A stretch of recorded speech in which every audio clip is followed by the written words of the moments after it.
A survey of 10,000 Kroger supermarket workers reveals that 2/3 of employees are living in poverty and struggling to survive. The grocery company's CEO made $20 million in 2021. Meanwhile, 40% of workers cannot afford food and 14% have been homeless in the last year. So that chart shows you, do you have enough money to pay for basic expenses every month? 63% say no, 37% say yes. Will you have enough money to support yourself after you retire based on the wages and benefits that you receive from Kroger? 92% say no. So that's pretty overwhelming. Kroger CEO compensation, it went from a little under 10 million a decade ago to over 23 million this CEO is making, while his workers are basically embroiled in an economic Hunger Games.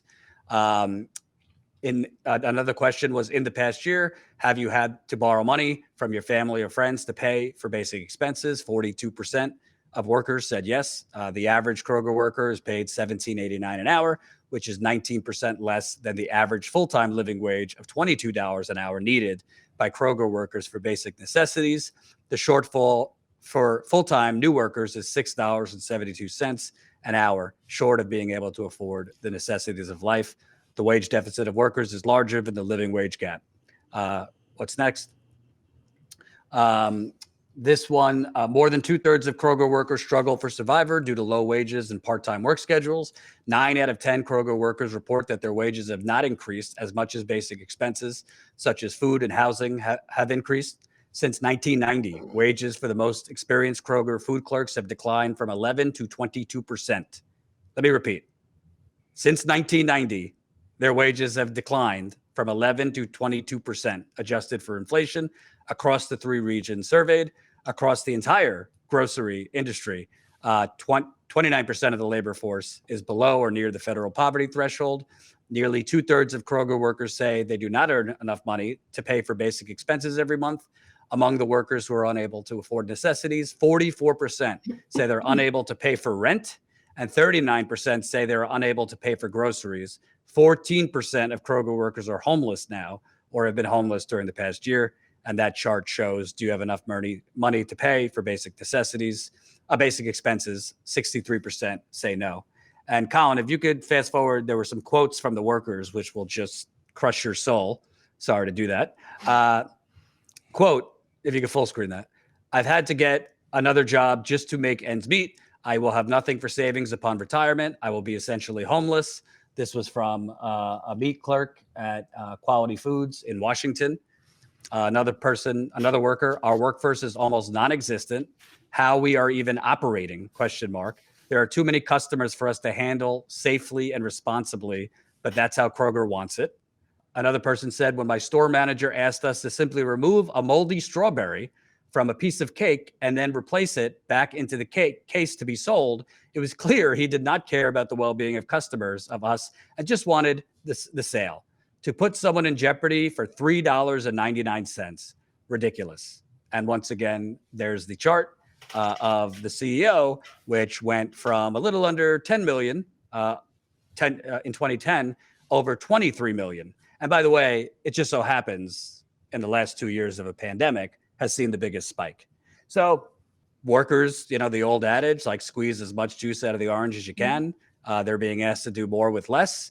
That example of the moldy strawberry.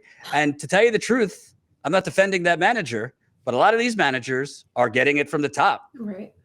From, right, the CEO and his underlings, disregard safety, this and that. It's all about profit. Yet, Colin, if you have this article, I just want to contrast this from CNN.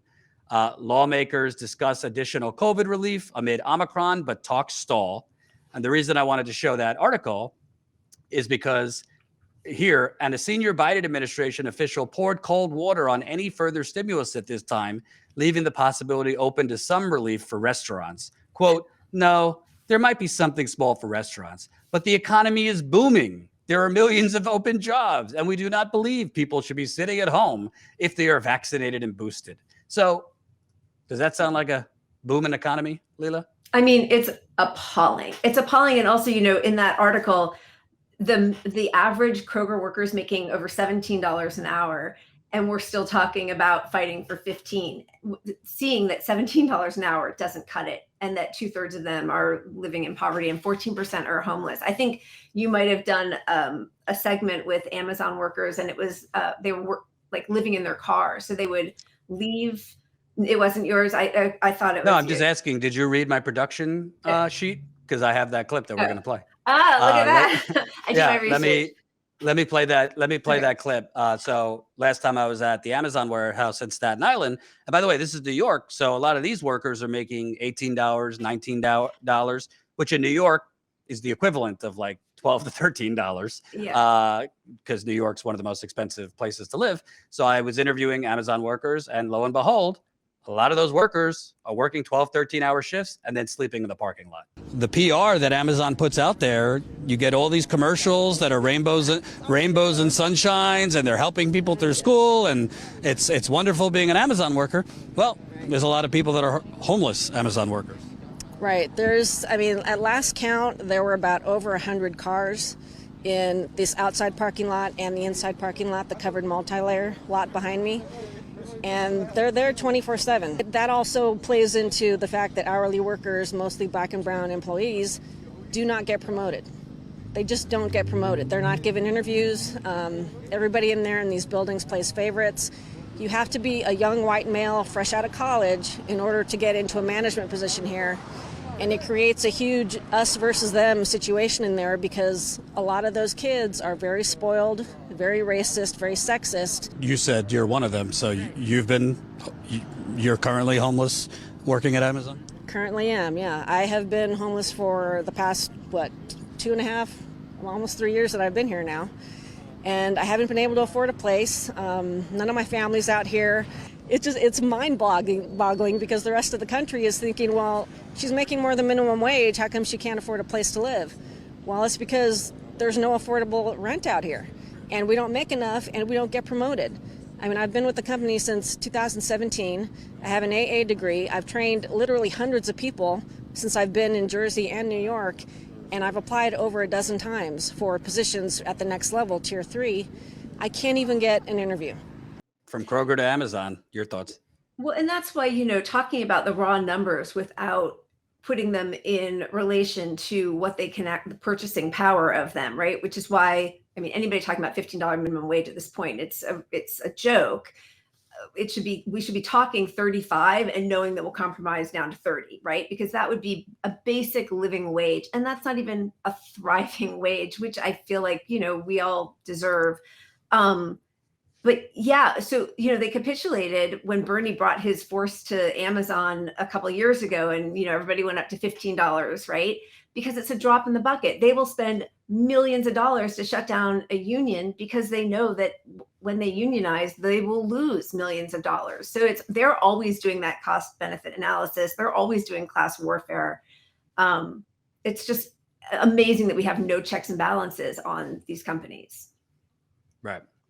Pat, your thoughts too, because the thing that kind of has always driven me crazy, whether it be Standing Rock or other things I've covered, there really is an alternative reality. There's several, you got the anti-vaxxers, there's like a lot of alternate realities, but there's an alternate reality that is really, really solidified by corporate media that just says the economy's booming or not booming based on the unemployment rate, based on GDP, based on whatever their parent companies tell them, I guess the price of their parent company's stock. But how could you, in the wealthiest country on earth, say it's booming if you have charts that show a CEO is making $23 million a year? Right. And that's not even counting bonuses, by the way. Yet his workers are talking about they're not going to be able to retire. I'm talking about Kroger workers. Kroger workers they can't retire. 42% have to borrow money. I think 63% said they can't afford basic things like rent. It is such a bullshit propaganda alternative reality that is manufactured. And again, from lack of political leadership, but also a very powerful echo chamber of the corporate media. A lot of people really believe this shit.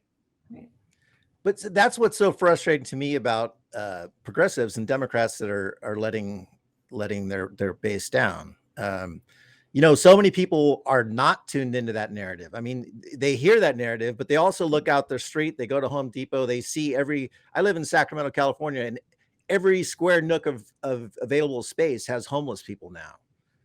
And these dual narratives are an opportunity for the left to really get out there and say, look, it would be really easy for people to say, go down your street, drive down by the freeway and look at all the homeless camps. Is our economy thriving? So you got all these workers at all these places, Amazon workers making $17 an hour and need social programs to survive.